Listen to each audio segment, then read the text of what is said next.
Hello.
Hi guys, a very good evening. I hope everybody is doing good, preparing for XAT properly. People who will be interactive today, don't hesitate from writing your messages on the chat box. I am on it. I will be reading it. So without any further ado, let's first decide what we are going to do. We are going to understand the importance of poetry based passages in the exam of XAT, and we will also solve certain first time seen passages on poetry. Okay, so because there's a lot dearth of material on poetry out there, I mean, you won't find many poetry based passages. I had to recreate it from scratch, so I've created a few. Let's dive into it. First question is poetry based question easier than a long RC passage in XAT? What do you think? Let me know in the comments.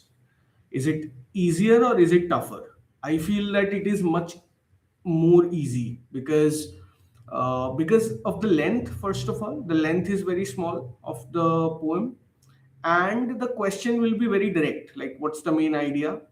What's the purpose? What's the author's tone? There will be no critical reasoning questions when it's a poem. So things are pretty much set, right? So let's dive into it.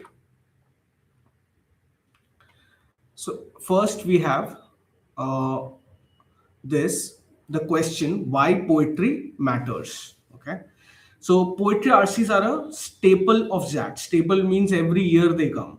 So if you are going there with a mindset that I will not be doing poetry, then you will be losing around 4 questions worth of marks in XAT. Okay, they often determine the difference between the 95 and the 99 percentile, right?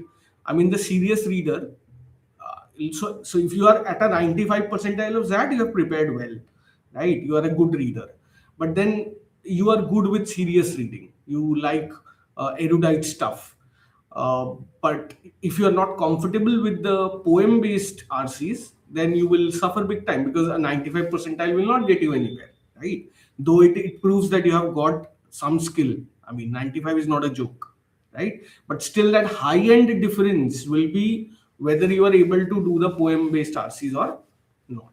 Okay, they require a distinct shift in mindset from standard prose. This is a very big question. Why? Because you are doing passages on and on, you are like dealing with a lot of information, and suddenly you have got a simple, nice looking poem out there. That poem might throw you off your game, right? Because you are in the habit of solving big prose based passages. So that's why separate practice is needed on the poetry based questions. Okay, trends in the XAT poems. Trends in the XAT poems are what? Nature and philosophy is a very big trend. A consistent favorite of the XAT exam, poems often link natural imagery, rivers, forests to human existential questions. That's a big deal, right? Uh, Social commentary, critique of modern life, war, or societal decay. These are all very prominent themes again that you will see. Abstract and surreal. Anybody can tell me what is surreal? What does surreal mean? on the chat message, guys. Be interactive. I love interaction. So if you know what surreal means, surreal is somewhat like unreal, surreal, and real. That's how the scale goes, right? So it's not exactly unreal, but it's not real also. That's surreal. Okay?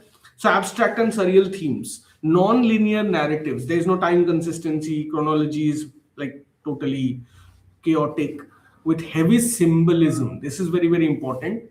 Authors who write novels, they don't use much symbolism, but poets, they use a lot of symbolism, right? They are never literal. I mean, you are not supposed to see a line of a poem and interpret it literally. You are supposed to understand the deeper route that the poet is trying to lead you to.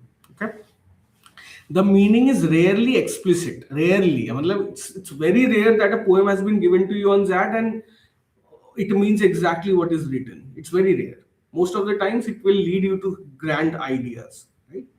Length typically short to medium, 8 to 20 lines, right? Making them high ROI, return on investment, right? Because you can read it faster than a passage, but do not make silly mistakes. I mean, having said that, right? Okay, dogs. If I talk about the types of questions that you will get on the poetry-based passages, it can ask you the central idea of the passage, identify the core message or the soul of the poem, right? What is the point? What is the poet ultimately trying to convey? Is the poet hopeful? The tone matters. Hopeful, optimistic, melancholic, sad, right? Sarcastic, like very aggravated and trying to get back at someone. Resigned, completely hopeless. Okay? Identifying the emotion is key to elimination, right? If you can like identify the emotion, primary emotion behind the poem, you are 90% sorted. Trust me on this. Interpretation, what does the phrase X imply? So sometimes they will take up a phrase from the poem and ask you the question based on that, right? Okay, so here is a catchphrase: poetry is not a code to be cracked. So more than your logical mind, your empathetic mind will be at play here. Okay, it is a feeling to be experienced. Avoid the literal trap. Don't try to translate every word into prose. Focus on the emotion and imagery. All right. So most poems in XAT contain a volta. Volta is a shift in the poem's natural progression. Right. Locate the shift. Look for transition words like but, yet, or a sudden change in imagery. Okay. The ending matters. The last few lines often hold the conclusion or the twist of the poem. Identify the speaker. Is it a first person narrative or a detached observer? Right? Analytical tone versus completely, what can you say, explorative or accusative tone. Right? All right. So elimination, the alien options, too literal. Some options will be like, okay, let's say the poem was the poem that you see a lot of times. I mean, this is a very known poem. On and on, march ahead. You will not see anyone. You will ride above everyone, and you will not question why. It is not for you to question or reason why. It is for you to do and die. So if that is the poem out there, and it is asking you the main idea, you will not say do and die. That is written there. It's to don't ask questions. This is too literal. What can be a more complex main idea? You have to ask, right? So any option that gives you words directly from the poem, it's not a good option. Tone mismatch. If the poem is sad, cynical, eliminate any option that sound overly optimistic or cheerful, like opposite tones, right? Extreme option, avoid words like always, never, completely, if unless the poetry itself is extreme. I mean, sometimes that is also the case, right? Out of scope options, something that you cannot comment on based on the poem itself. That mindset, comfort with ambiguity. The poems will be ambiguous because understand one thing, it will not be a complete poem for you. Okay, It will be an excerpt of a poem. That means it will be taken from inside the poem, like a few lines. So you will not even have the complete context. So you will have to derive a lot of context. So you will have to be comfortable with ambiguity over here. Okay. You only need to understand enough, not everything, to eliminate four wrong options. Focus on the vibe. That's why I'm again and again saying it's an emotional and empathetic game, not really, completely logical in this case. Okay. Okay. Don't read literally. Use elimination. Accept uncertainty in poems. Okay. Not in RCs, but in poems. Let's go for the next one. All right. What if you do not understand anything in the poem? I have seen in that certain poems that I don't understand. Let me be very honest. I mean, it's beyond comprehension. For example, some archaic English, thou shall not. So today we will deal with some situations like that. Okay? You don't understand any word in it. What to do in that situation? Focus on the things that you know. Okay. So scan for adjectives. Are they gloomy? Are they dark or are they vibrant? If the poem feels 80% negative, eliminate any cheerful options, right? Like that, you can go. You don't need to know everything. Find your safe harbor. That means that what do you understand? What one line you can understand, and based on that, what can you infer about the entire poem? Right? Find that line in the poem. Don't try to understand everything. Right? Let the options teach you. This is a great way to know about the poem. Let's say I don't understand anything in the poem. The options reveal so much in the question. What you can do is simply read the options and understand or get a idea what the poem is about. Correct? Then avoid the literal, of course. Then who is speaking? Why are they speaking? Why the author is speaking something, right? Okay, dogs. Here is your first question, guys. We have got a very this is a difficult one I've started with. Let's see whether you can answer the question or not. Go ahead. I'm gonna give you 2 minutes to read the poem. Okay.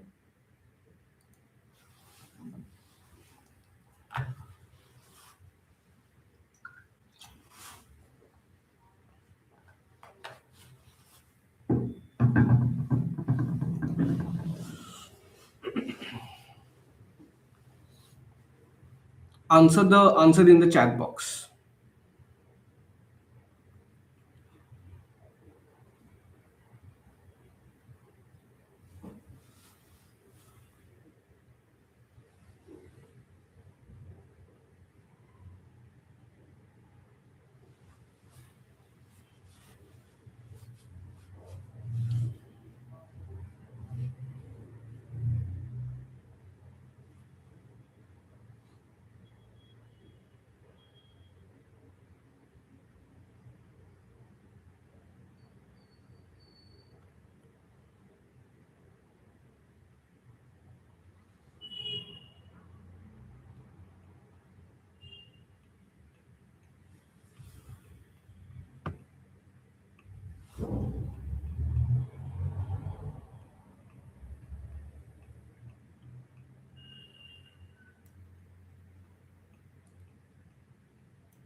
Yes, guys.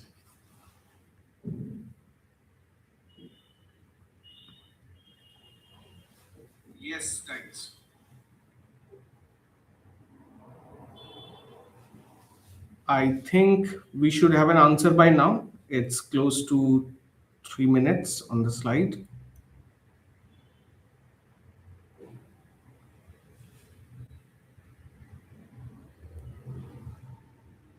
Okay, let us solve this together. If you see the poem itself, the poem is not really difficult to understand. Okay, it's from Dante Alighieri's Inferno. In that part of the youthful year wherein the sun his locks beneath Aquarius tempers, and now the nights draw near to the half of the day. So an environment is being described over here. What time the hoar frost copies on the ground the outward semblance of a sister white, but little lasts the temper of her pen. Now, hard to understand, but still we are going ahead with the environmental description. The husbandman whose forage, now there is a hint. The husbandman whose forage means he's going out to get food or something. Okay, faileth him. That means he failed at getting food, right? Rises and looks and seeth the champagne, all gleaming white, whereat he beats his flank. So he failed at getting something. This much is clear. Returns indoors and up and down laments. So laments is sad, right? So he's basically sad now, like a poor wretch who knows not what to do. Then he returns and hope revives again. So there is a hope again coming back to him. Seeing the world has changed its countenance. Countenance means how it looks, how the world looks, right? In little time and takes a shepherd's crook, and forth the little lambs to pasture drives. So I think you have enough to solve the question now. You can go for it. Try it. There's no harm in trying here.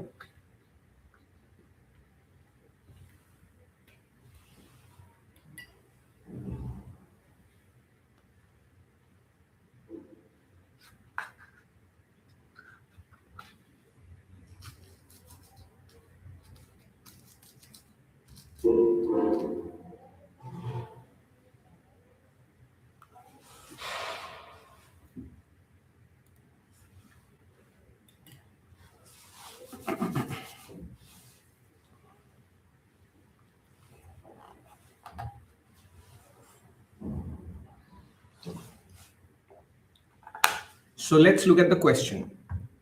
The extended analogy between the husbandman's experience and the speaker's journey primarily serves to do what? So, what was the husbandman's experience about? It was failing at something, correct?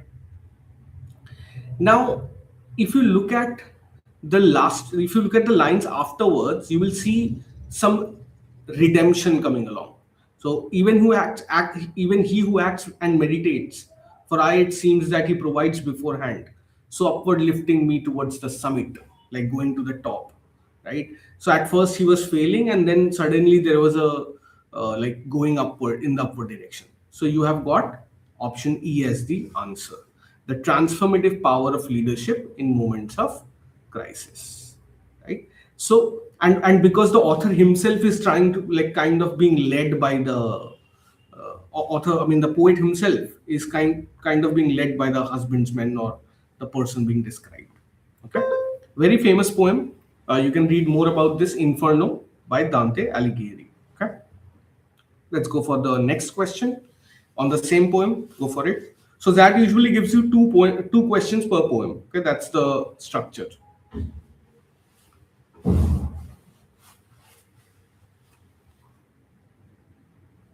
I will be expecting answers in the chat, guys. Please write your answers.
Okay, are you guys afraid of trying it out in public? Is that it? I don't know. Like, what's the fear about? I can see some people watching the stream. So, why aren't you answering the questions? Go for it.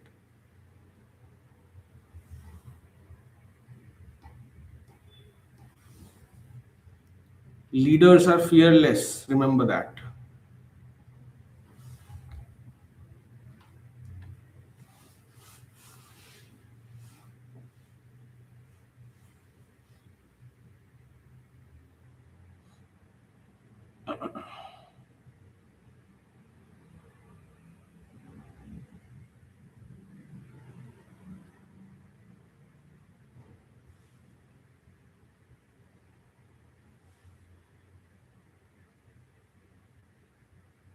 Hmm. So let us do the question. The leader's instruction, but try first if it is such that it will hold thee. Thee means you, okay, in Old English. So as you can see in the last line, let's start reading from here. And even as he who acts and meditates, so there is a spiritual angle coming along, okay.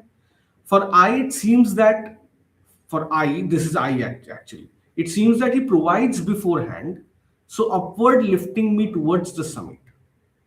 Of a huge rock, he scanned another crag, like crag means a part of the rock, saying to that one grapple afterwards, but try first if 'tis such that it will hold thee. So instead of getting a bigger rock, instead of holding to a bigger rock, try to hold on to a smaller one and see if it helps you. That's the message, correct? Now, the point here is that we are going towards a spiritual dimension over here. This part has to be understood from the poem. You know, this rock is a symbolism for like going upwards. How do you know this? Because of the word meditates. Okay, he who acts and meditates. So, this is all symbolism about spiritual development. This is not an actual mountain summit we are talking about. So, therefore, option delta is your right answer, which is a metaphor for testing spiritual foundations. Okay, I hope it's pretty clear the answer. Let's go for the next one. Yes. 1 minute to read and 2 minutes I will give you to read and solve. I mean, give me your answers on the chat. Okay.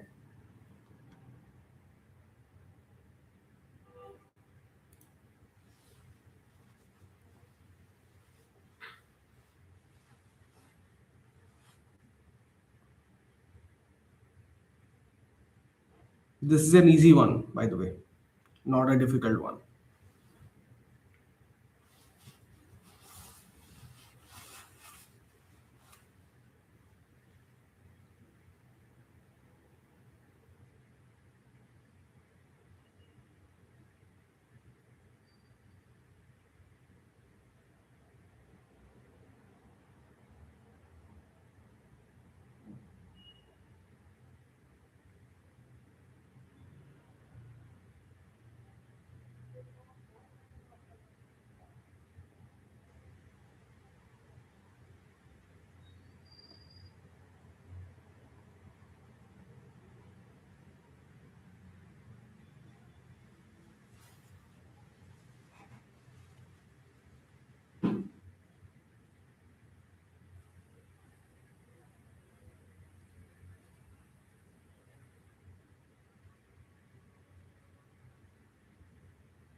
Alrighty.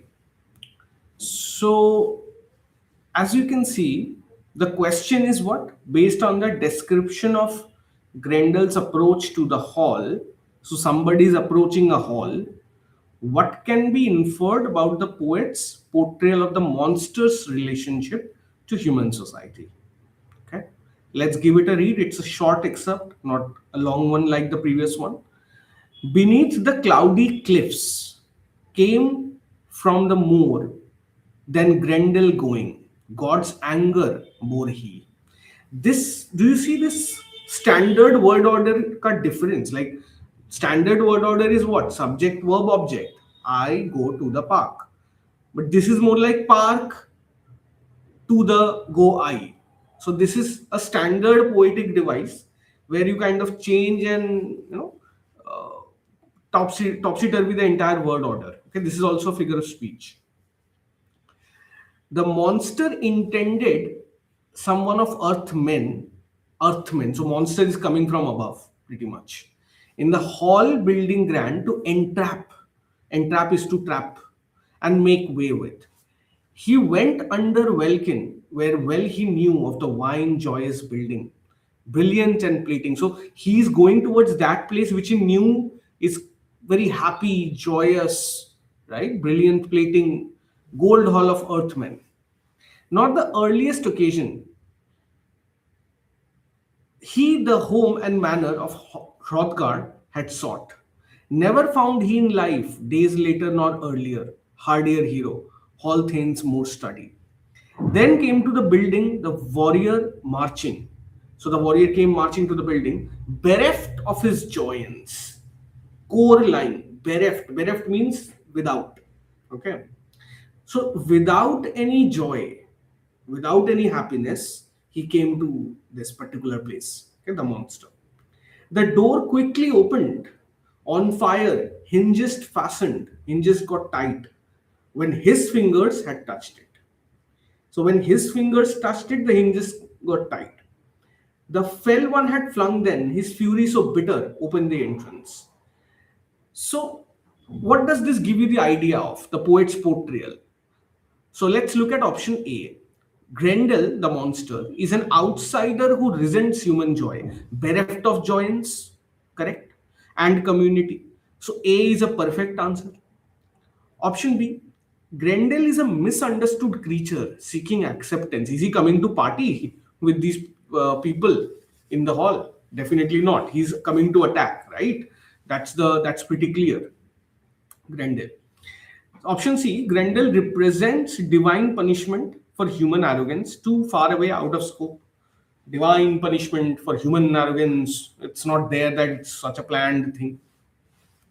Grendel is drawn to the hall primarily by its material wealth. Now, this is very confusing. Option D looks good because it says na, that the hall building is so full of this wine, gold, wealth, correct? So he might be coming there for the material wealth, but how? But he's not an earthly creature. The tone is very important in eliminating option D. He's coming to attack the earthmen. So only earthmen are going towards wealth and all those things, right? Material wealth is not a very big concern for the heavenly creatures, right? Grendel's attacks are random and without deeper motivation. Now this is again out of scope. So best option, option A. Let me know how many of you got to option A, guys. People who are watching, how many of you got to option A? Anyone?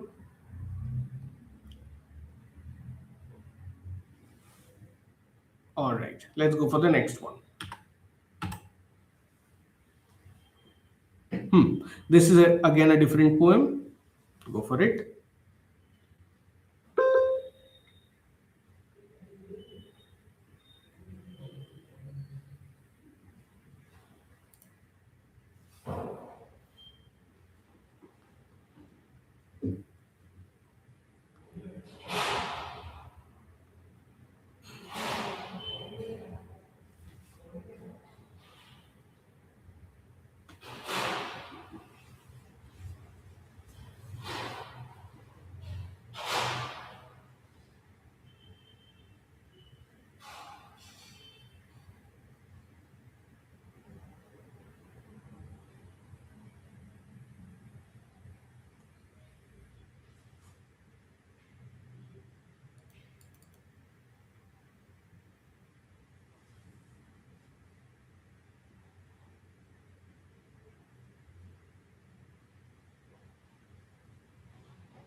Okay.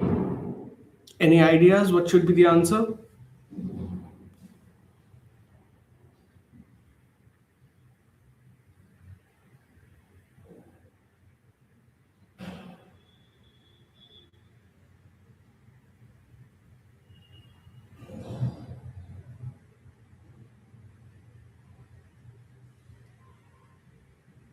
So let's look at the last line. Okay. The door quickly opened on fire, hinges on fire. The door quickly opened on fire, hinges fastened. When his fingers had touched it. He's like a great god. I mean, God's fury. The fell one had flung then. So now, if I talk about this particular line, the hinges fastened. What does it symbolize? Is the question. Okay. Option A, the technological superiority, obviously out of scope, right? The vulnerability of human defenses against supernatural evil. This looks good, very good as an option, but I have to ascertain whether it is evil, right? So the only question is, how is Grendel going to be evil in the entire scheme of things?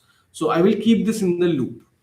Option C, the hall's magical protection against monsters. Now, did the hall protect himself itself over here? No, obviously that, and that is definitely not what the poet is symbolizing, right? The destructive power of Grendel's physical strength. Now, this is good, but what did he really destroy? Right? There was no destruction per se that was kind of fully shown in the entire poem, right? The contrast between human warmth and Grendel's cold fury. Now, this is also really good. Now, you have two doubtful options, B versus E. What would you go for? B or E?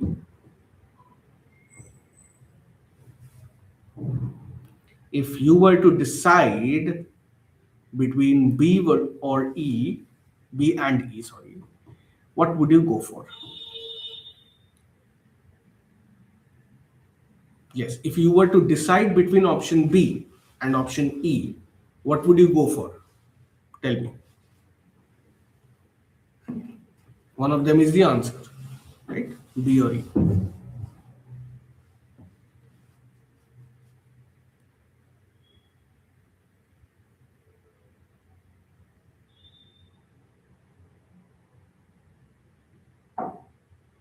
So let's look at option E once. The contrast between human warmth and Grendel's cold fury. The contrast is the main thing that is being shown, right? If you look at the contrast between human warmth is in the party hall and all people enjoying, right? And Grendel's cold fury is like open the door entrance, right? Is the contrast the main symbolism in Grendel's attack? No. Option E is a very good option, but it does not answer the question, right? So it's basically right answer but wrong question, more like. No. So the answer is option B, the vulnerability of human defenses. That is what is being symbolized. No matter how much you try to protect, if there is a supernatural evil coming along, then the doors will be on fire, hinges will be automatically fastened the moment you touch it, and everything will fall apart, no matter how well protected you feel you are, right? Okay, looks. Let's go for this one. This is a very famous poem and a poet, Walter Scott.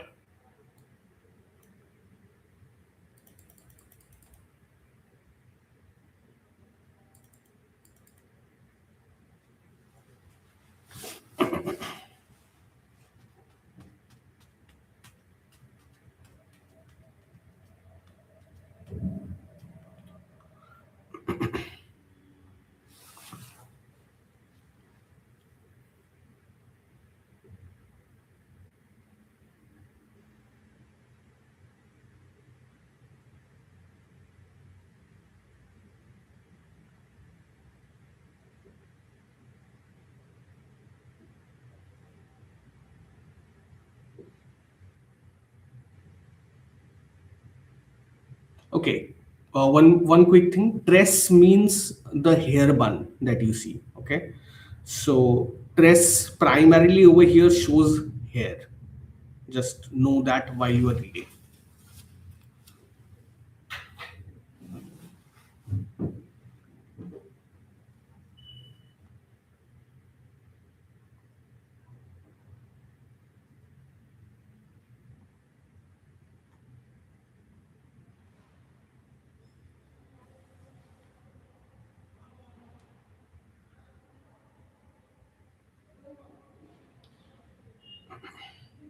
Okay. Let's read this. A helpless, injured wretch I die. Very sad state of affairs, right? And something tells me in thine eye, thine is your eye, that thou wert mine avenger born.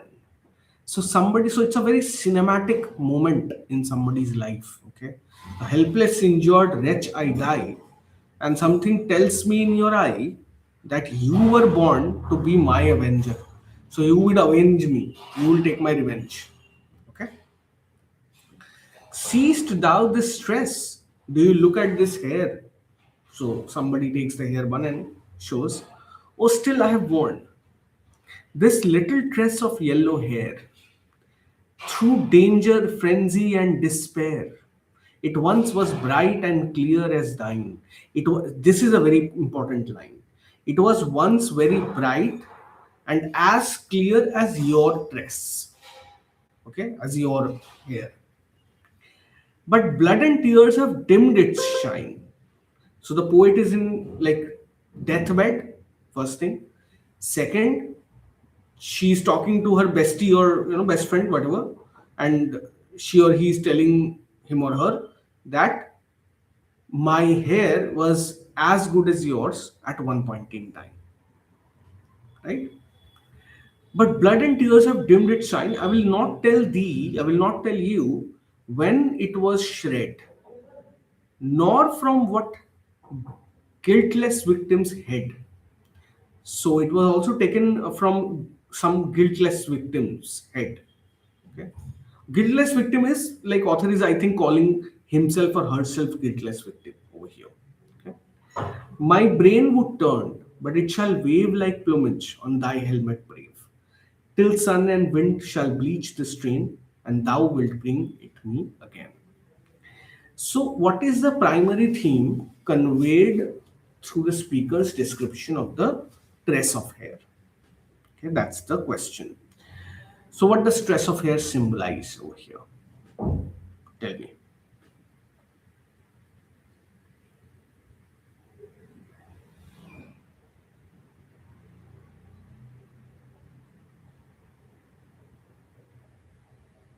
So, if you guessed B option, B is absolutely correct because tress is supposed because author is calling himself or herself what?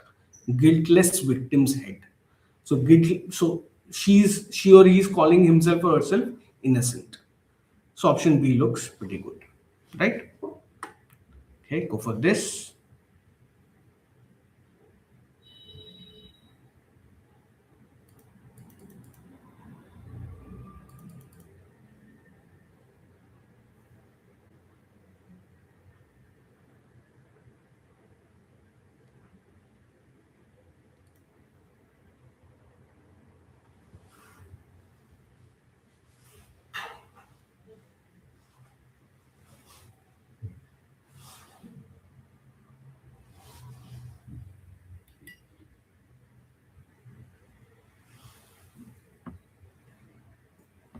Hello, hello, check. Mic testing. Hello.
Guys, I'm giving you time to do the question को करिए और answer दीजिए, whoever is listening to the stream. This is not a movie. You better watch a movie if you're not going to participate, okay?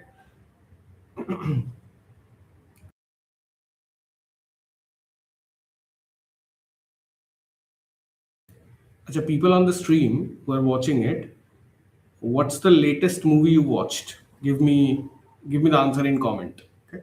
What's the latest movie you watched? I want to see how many of you are going to say Dhurandhar.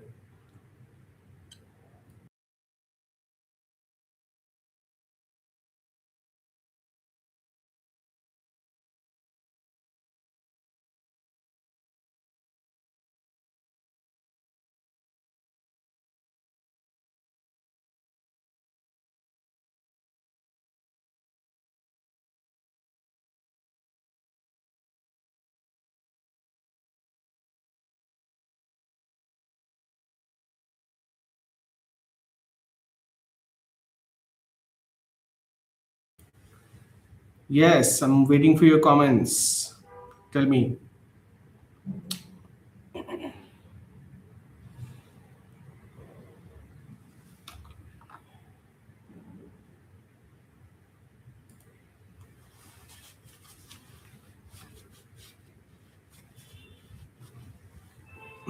Okay, still no answer. Silent kinds हैं सब यहाँ पे. Okay. Let's see this. देखो, Sir Walter Scott again, the same poem. Okay, very nice poem. The question is, what can be inferred about the relationship between the speaker, that is the poet, and the person addressed as thou? Okay, so the person is a helpless, injured wretch, right? I mean, in the very beginning, the poet says, "A helpless, injured wretch, I die," right? And she or he is addressing the other person as like, you are the person who's gonna avenge me. Okay, so they are siblings out of scope. Option A. Like, how do you know that they are not friends? Okay, or they are not some other relationship? The speaker sees the other as a chosen avenger for a shared cause. Now, shared cause is what? Both of them have the same cause. That has to be ascertained, but this looks like a good option. They are rivals competing for the same goal. Now, rivals definitely not, because they are talking. I mean, the poet is addressing in a very friendly manner. The speaker is giving orders to a subordinate soldier. You don't have context for that. They are strangers who have just met by chance. No context. Options were pretty easy. Therefore, the answer is option B. Now, you see how easy it was, and this is the exact level of difficulty of poems in XAT. Okay. Now, in terms of the prose passages, it's not so simple. The prose passages are going to be pretty complicated, difficult, right? So that is where you have to be very, very choosy. Like, I would say, do the poems first if you are confident, and by that time, by solving more and more poems, you can become more confident. Okay. Okay, go for this.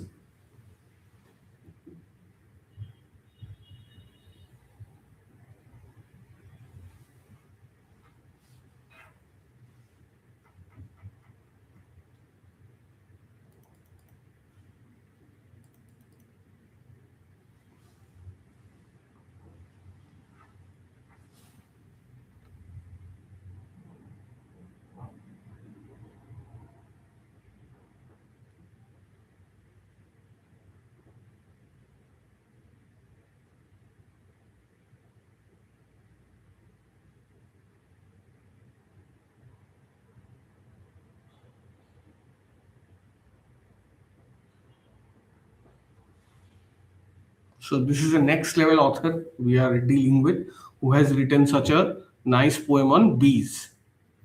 Okay.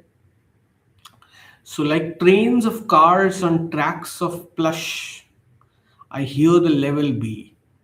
So, like trains of cars, so a lot of bees, not one. A jar across the flowers goes. A jar means that jarring feeling, that jar, that sudden disturbance across the flower goes. This jar is not the jar in which you keep things. Their velvet masonry. So the flowers have a velvet masonry. Okay? metaphor. Withstands until the sweet assault. Sweet assault, oxymoron, right? Like how can an assault be sweet? The chivalry consumes. Chivalry is a very key word. You know what is chivalry? Chivalry actually is a nationalistic feeling. Uh, we think chivalry is a behavior of acting good towards women, the other gender, right? Or opening the car door while they're getting out. This is chivalry. That is exactly not what it is. Chivalry is more about having a feeling of nationalism and like being very proud about your military or army, that harboring that feeling like जय हिंद, मैं आगे बढ़ूंगा, वो वाला जो military वाला जो angle है, that is chivalry. So while he victorious tilts away to vanquish other blooms, vanquish is destroy. So he victorious. So you can see that the bee is being painted in the picture of a military like commando or something like that. His feet are shod with gauze. Now physical description. His helmet is of gold. His breast a single onyx with cryopras inlaid. A physical description practically. His labor is a chant. Author is enchanted by its labor. His idleness a tune. When he's lazing around, it's a tune. Oh, for a bee's experience of clovers and of noon. The poem's central tension emerges from the juxtaposition, putting side by side juxtaposition, of which two contrasting perspectives on the bee's activity. Okay. So, what are the two very different kind of things that you see here? So, if I talk about the second para is chivalry, right? Victorious, so the military angle, the military might, vanquish, destroy. And the fourth para, labor, idleness, right? That is more like natural, and the first para also natural, and the second para is more like military might.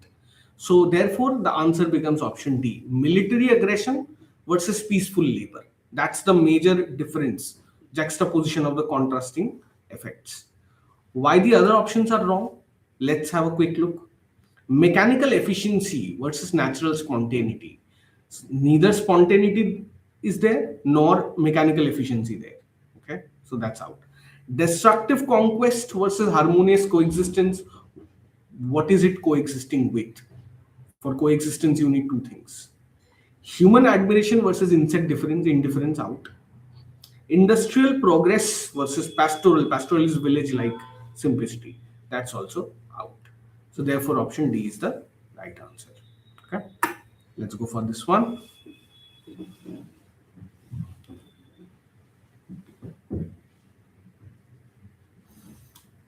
So this is a question on the same passage. Go for this.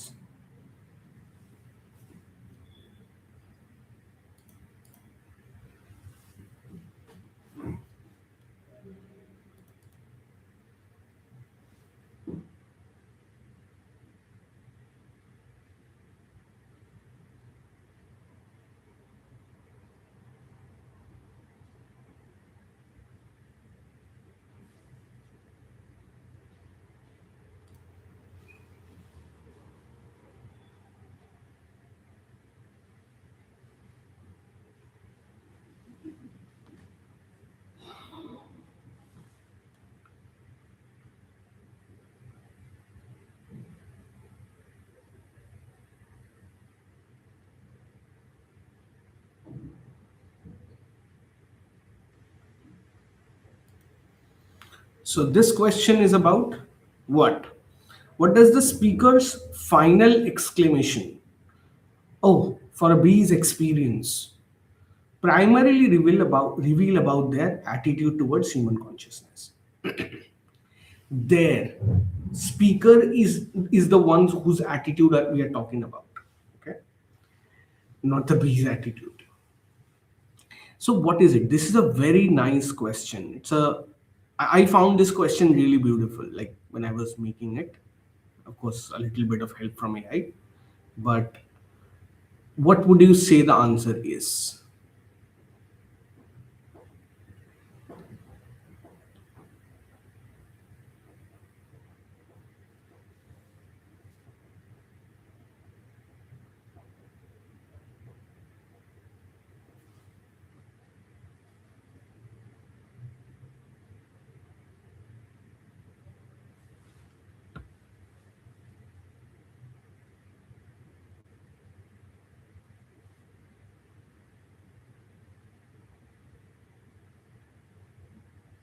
Okay, so as you guys, I mean, whoever was watching was not posting any messages.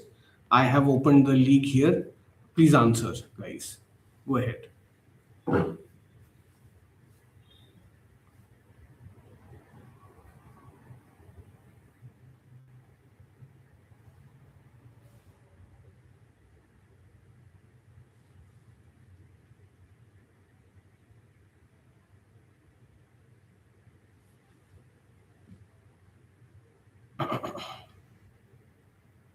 This question is one of the best questions that I feel I have been able to come up with in this session. So let's see whether you get the answer right or wrong. Okay. What would you say your answer is?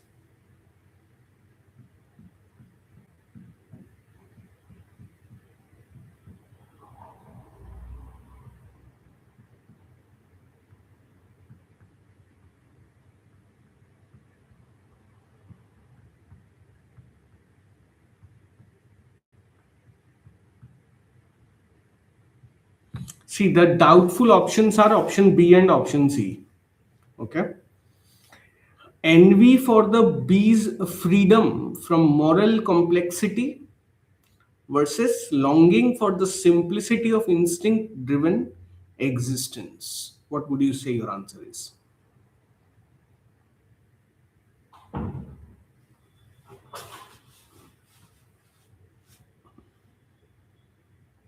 Read that part again, the last part, if you need. I'm going to give you a minute more. Go for it.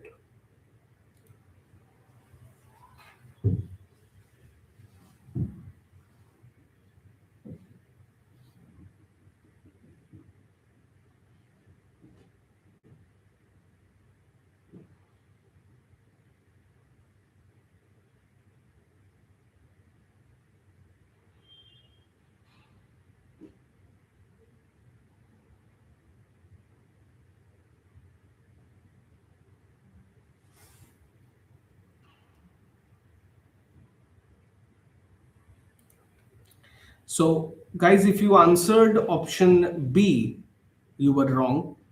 The answer is option C. Why is C a better answer than B? Because envy is a negative feeling. Okay. And moral complexity is a bit out of scope. You don't have moral complexity, but the poem gives you a feeling that, oh, the bees are so happy because they are away from human vicissitudes or troubles. Correct? So the final point is between B and C, you will have to come to the word envy versus longing. Longing is a much better word because the author feels desirous of acquiring a life just like the bees. Right? Let's go for this. A new poem, new question. Try it.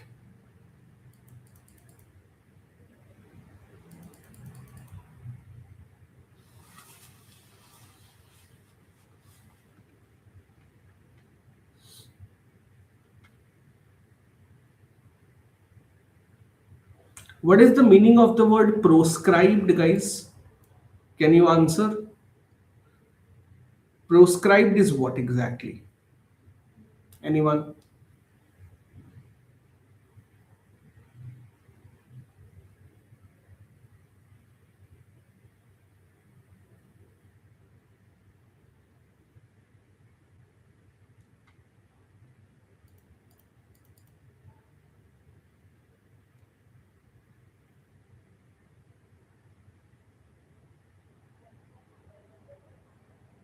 So proscribed is the opposite of the word prescribed. Okay. So prescribe is to ask you to do something. and proscribe is to ban you from doing that same thing, right? Okay, go for it.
All right.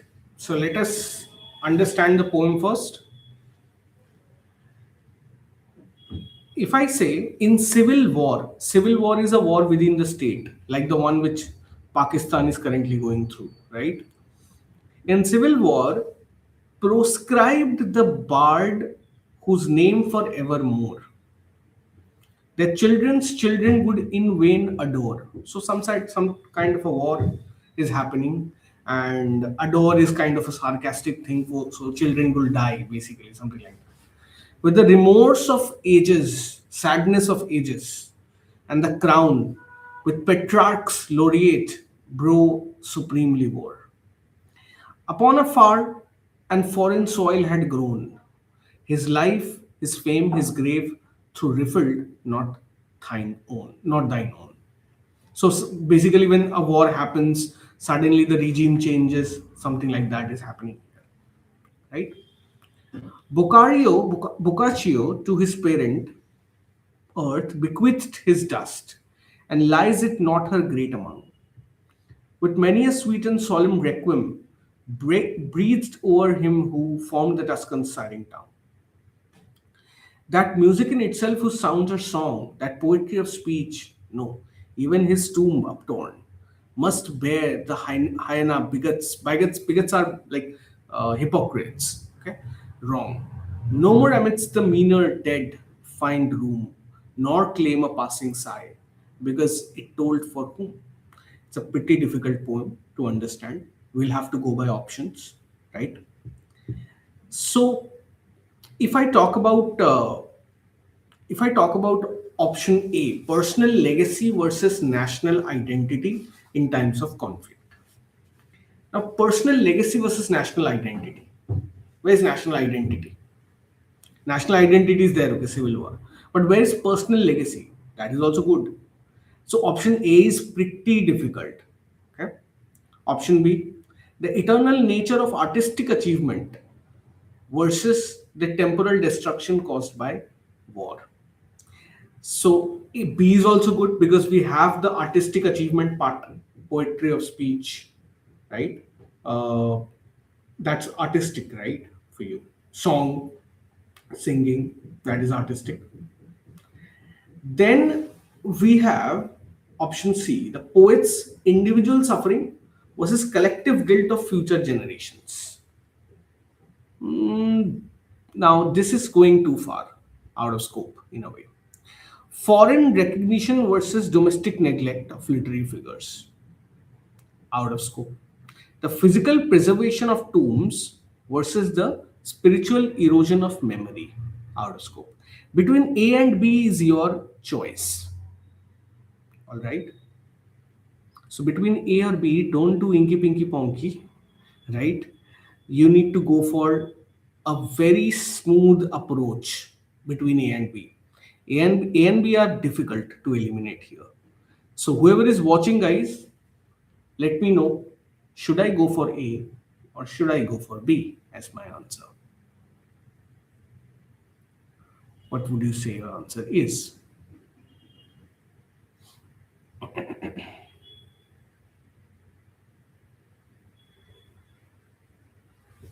Should I go for A or should I go for B? Timme.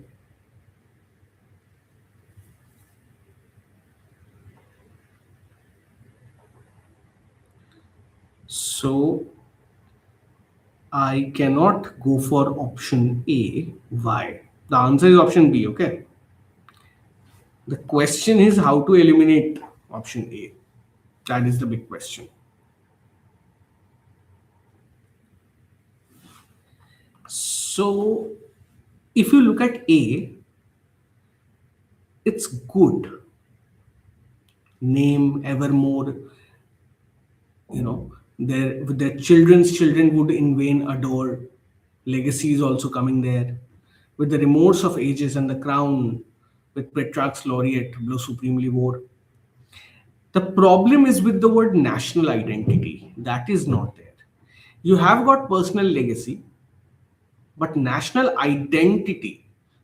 The moment I say civil war, inferring national identity from there is pointless. Correct? So A was pretty doubtful, and therefore B is your answer. So, guys, with that, I'm gonna bid you adieu today. Practice more and more of poetry-based passages. I can see that there is a person here in the live chat. If you have any questions, you can tell me right now because we are at the end of the session. Tell me. Any questions that I can help you with in poetry based questions? Okay, here is a final tip. Study figures of speech a lot. Okay, the more you study figures of speech like simile, metaphor, personification, synecdoche, metonymy, chiasmus, you will be able to understand the patterns of poems. Okay, and remember, not everything has to be understood inside a poem. Okay, just parts of it, if you understand, you will be able to solve the question. All right. Any questions that I can help you with, guys? Chalo, have a wonderful night ahead. Eat, drink, sleep. Bye. See you.